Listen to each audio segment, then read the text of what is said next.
سلام كورات تخطاتلتي كما يتقنيو زي أب هارموني ميديا نفنو زينا مزيهتيو زينا مزيهت أبناي لما عند مدبنا ونكم لمود كلت أقدس تيم زبلنا ما رستحيزنا لكم قريبنا لنا أبزنا لما عندي بدحرزي أبوليتيكا شودن تقهايد اللوتتات أزي خمتن العلي شغلا فتيرو بزحات سبات بستفعل عليه حطوتات إذا قداي تتكبيرو ديو أي تتكبرن ديو خميز الله بزبل بزح شغلة فتيرو سلزلو أتي كتريو خلقها كندي تفتيرو زلو شغلات كفتر زي كونه أتي تباهيلو زلو لوتتات حدا بحدا انتاي مهنريو كاو بغمي يسبز الشغلو نعوغ انتح قبر اللي يخيل أتي فتح أبي زلو متمات دامبر كمتن العالم الشغالة يدلين بمبالتو ما قدس تزبلنا يمنت وتات حيثنا متينا لنا السوخنا قرب لكمينا اتخالا استقا كلن بانكتات مبزحتنا تنزعبيها متنقطاتات يوصالوا زتفعل جباب ناي سرقي ببانك اي دبيلي يمصالو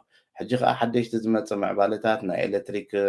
كامبانيتات كوينوم ويون كبانك كوينوم بانكنات كايدي تسريقو سلازلو اسو سكير نمغبار نمحاس نعو كتغبرو زلكا بزبل متففات يمص خمزلو ميدياتات شودن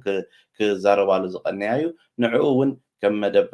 أبزختن كفافتني كم نايكل محج فلي بزبالة من قدي نتي خد صعبوه ونكقلل مانتي ببرزنتيشن ملك عندها تزاربنا بزي كنا قربهم في التنينة نابت قدام يا رئيستي كناتو أبت قدام يا رئيستي بوليتيكاوين شودن زتيدو أفتال زبلوه السو انتاين تسامعنا لزلوا بزعبا بفلاي اميغريشن زملكت قداي يجميرو تيدو أفتال زبهال تن بوليتيكاوين ودبات نتناتن انترست تسا أبت حساب قريبا مغات زغرب حساب تسامعنا لزلوا ختجبر دليو زلوا كم حساب قريب زلوا حدا وحدا كنحلفينا قدامي كجمر كله تزبهال زلوا نخشعوا زغبا يشعوا لمبر نابن تقدم نتبز تبايل دولس قوام منبر فقط كترف امام مغرب كبهال كله اوريدي زيغا هونكا منبر فقط زلكا ازي يشعلك نبحد حجز متصقن كشعولي እሱን ምግባር ንኸይከውን ከ እንታይ ክግበር ዘለዎ ከዓ እቲ ነባራይ ኣብዚ ዘሎ ኣብቲ ፖለቲካ ተሳቲፉ ድዩ ከምዚ ዓይነት ሕግታት ከይመፅእ ድዩ ክሰርሑ ዘለዎ ክሰርሕ ይግባእ እምበር ገና ከሎ መንበሪ ፍቃድ ከለዎ መንበሪ ፍቃድ ቋሚ ትረፍ ዝበሃል ደሻቅሎ ሰብ ኣሎ ዜግነት ከለዎ ደሻቅሎ ሰብ ክትርኢ ከለካ ሓደ ሓደ ግዜ እቶም ዝበሃሉ ዘለዉ ብናይ መንገዲ ይትንክፎ ደይትንክፎካ እንተኮይኖም ነቲ ዝመፅእ ከንኸይትንክፎ እንታይ ክትገብር ትኽእል ድምፅኻ ብምሃባ ፖለቲካ ድዩ ብምስታፍ ድዩ ንኩሉ ነቲ ክመፅእ ዝኽእል ሽግራት ኢልካ ተሓስቦ ዘለካ ንዕኡ ዝኽልክል ነገር ኣብ ምግባርካ እጃምካ እንታይ ክትፃወት ትኽእል ምርኣይ ኣብቲ ፖለቲካ ዝካየድ ዘሎ ኣይትሳተፍ ለውጢ ምስ መፀ ደየሻቅለካ ከሎ ከዓ ትሻቀል ዳሕራይ እዚ ኣብ ቡን ዝዕለል ዕላላት ዓይነት ዘረባ ንኩሉ ሰብ ክርብሾ እንተኮይኑ ልክዕ ኣይኮነን ተን ዝበሃላ ተን ምንጭ መጨረሻ ክንገብረልኩም ኢና ኣብተን ምንጭ ኣትኹም ረኣይዎን ተን ስምምዓት እንታይ ንብላ ዘሎ ንዒስራ 24 ፐርማነንት መንበሪ ፍቃድ ዝበሃል ክተርፈሉ ዝኽእል እማመ ክቐርብ እማመ ይኸማን ሽዑ ቀርብ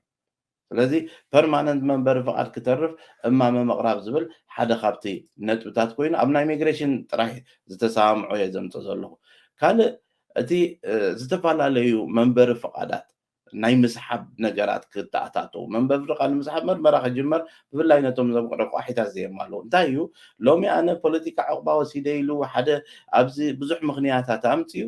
ግን ነቲ ዕቑባ ዝሓተተሉ ምክንያት ዘፍርስ ነገር እንተገይሩ ፍቃድ ክንስሕቦ ኢና እንተኢሎም እንታይ እዮም እቶም ደስሕቡ ዘለዉ ምክንያታት ይፈልጥ እሞ ሰብ ኣይገብሮን ሕጊ ዘይፈቅደልካ ኣይትገብረን ሕጊ ዝፈቅደልካ ትገብር እዚ ከዓ ሕጊ ዘይፈቅዶ ስጋዕ ዘይገበርካ ደሻቅል ነገር የብልካን ማለት መንበሪ ፍቃድ ምስሓብ መርመራታት ክጅመር ድብል ዘለዉ ከስፍሕዎ ምናልባት እስኻ ኣብ ዓደይ ክኸይድ ኣይክእልኒ ሽግር ኣለኒ ኢልካ ፍቃድ ወሲድካ ግን ከዓ ዓድኻ ትኸይድ ተኾንካ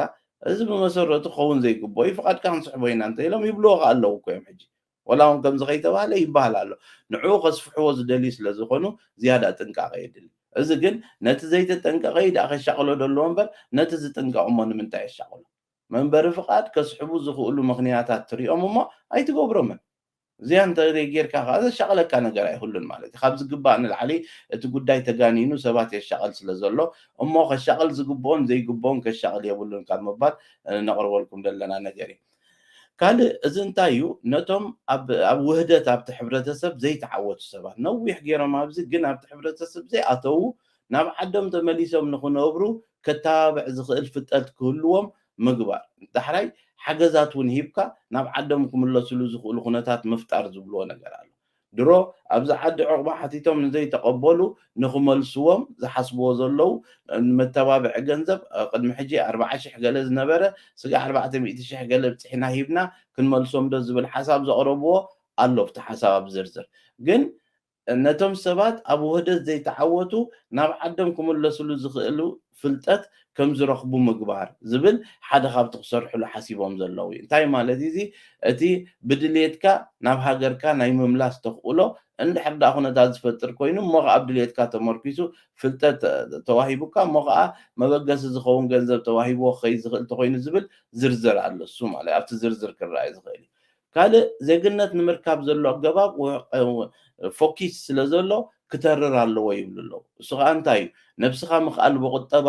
ዳሕራይ ፍልጠትካ ካብ ብዛዕባ ሽወደንን ኣነባብርኡን ክዓቢ ነዚ ከዓ ፈተና ምትእትታው ዝብል ሓሳባት ዝቐረበሎ ናይ ቋንቋ ዝበሃል ኣሎ መንታ ኮይኑ ሰብ ፈርሐ ቋንቋ መሃር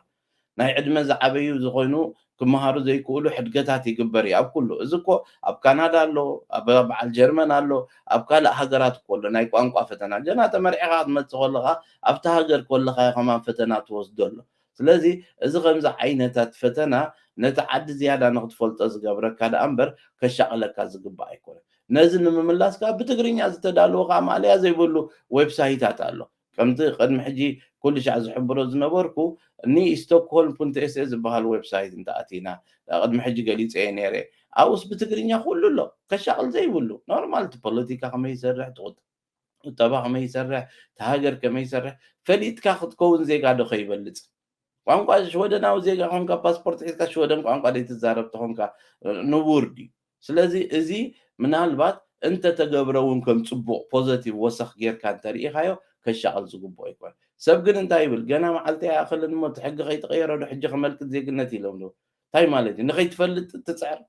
ፈሊጥካ ስለይትወስዶ እንታይ ከቢድ ነገር ክኸውን ኮይኑ እዩ ስለዚ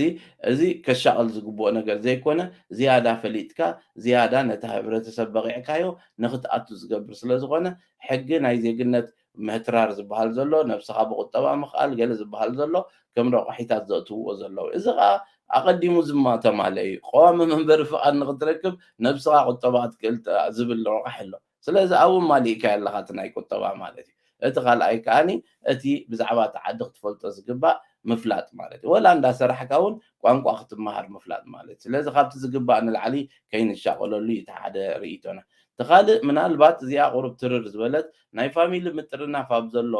ኣገባብ ካብቲ ናይ ካሊእ ኤውሮጳ እቲ ዝተሓተ ለበል ድበሃል ሚኒ ሚኒቮ ድብልዎ ኣሎ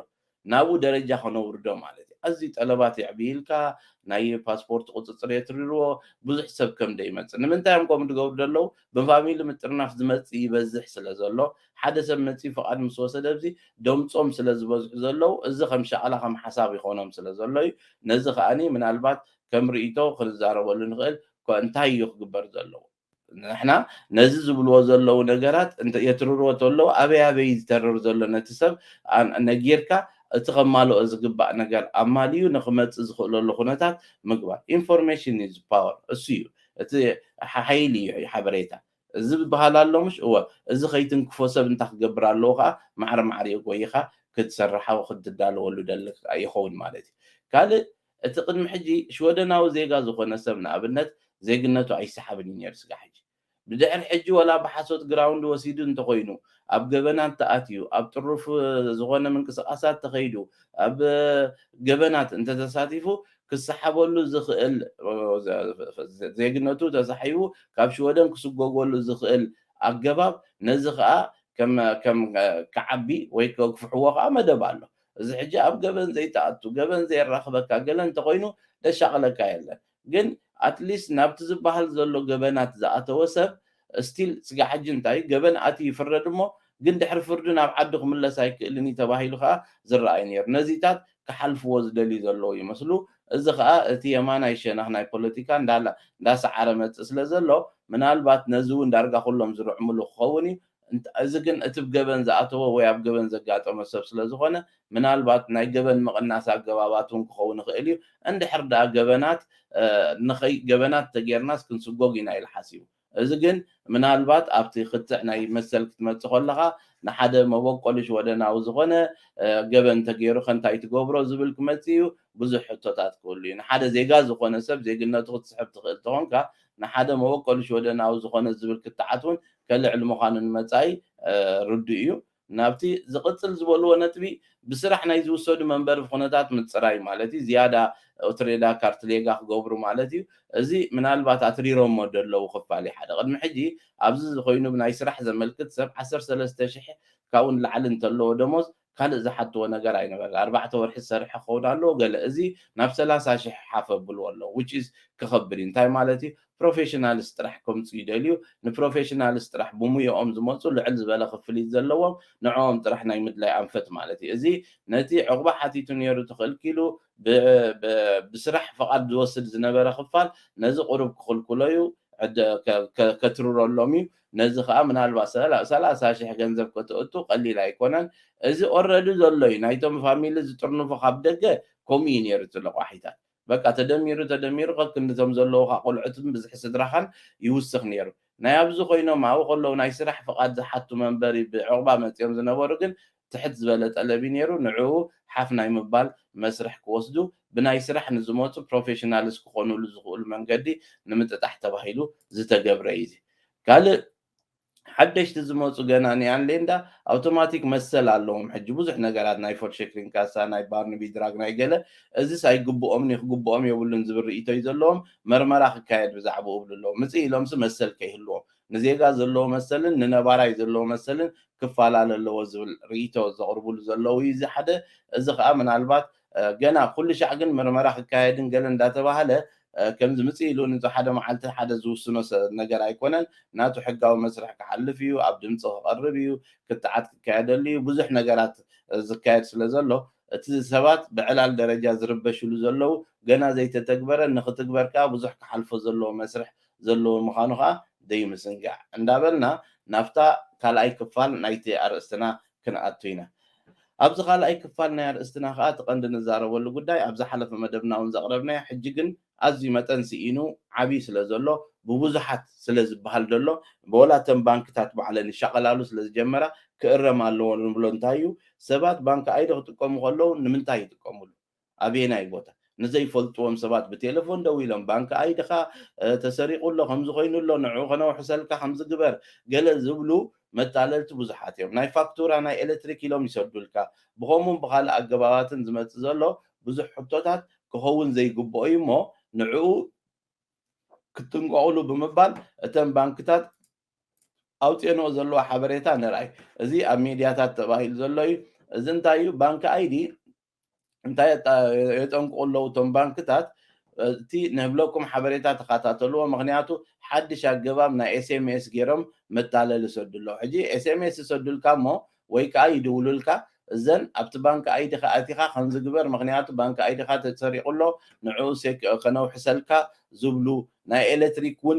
ናይ ኤሌክትሪክ ፋክቱራታት እውን መፂካ ኣሎ ዝብሉ ብኸምኡ ዓይነት ኣገባባት ንሰባት ዘጭበርብሩ ይበዝሑ ስለ ዘለዉ ባንክታት ኩለን ባንኪ ኣይዲ ክትጥቀሙ ከለኹም ንሕና ከምዚ ንገብርን ኢና ንሕና ብከምዚ መንገዲ ኣይንሰደልኩምን ኢና ክንሰደልኩም ከለና እዚ ዝመፀኩም ዘሎ ኣገባባት ልክዕ ኣይኮነን እቲ ትክተልዎ ዘለኩም ኣገባብ ምስ ትጠራጠሩ ባንኪ ተወከሱ ገለ ዝብል ሓበሬታታት ብብዝሒ ይመፅእ ኣሎ ኣብዚ ሰሙን እዚ ካብ ናይ ኤሌክትሪክ ከምኡ ይመፅእ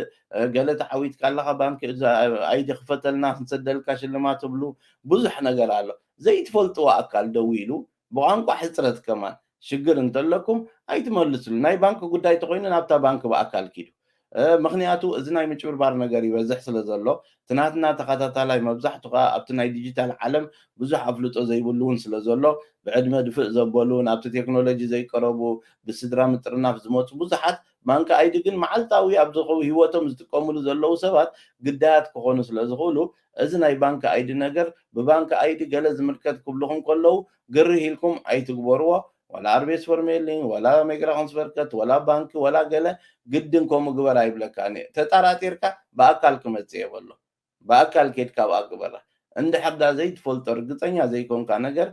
ከምኡ ክትገብሩ ጀሚርኩም ግን ሳዕቤኑ ኣብ ዕዳ ኣብ ዘይወፃእ ክሳራ ስለ ዝእቶ እዚ ከምዚ ዓይነት ኣገባብ ኣካይዳ ንብዙሓት ሰባት ኣብ ሽግር ምስ ኣተዉ ከዓ ወላ ሓንቲ ባንኪ እስኻ ባዕልኻ ፈቒድካ ዝፈረምካያ ዝኸፈትካሎም ብዙሕ ክሕግዙኻ ኣይክእሉን ኣቐዲሞም ግን የጠንቀቑኻ ስለዚ ባንኪ ኣይድን ኣጠቓቕሙን ሓላፍነት ክስምዓና ነዚ ዝበሃል ዘሎ መጠንቀቕታታት ናይ ኤሌክትሪክ ካምፓኒ ድን ካልኦት ካምፓኒታት ዝህቦ ዘለዋ መጠንቀቕታ ብሽመን ስለ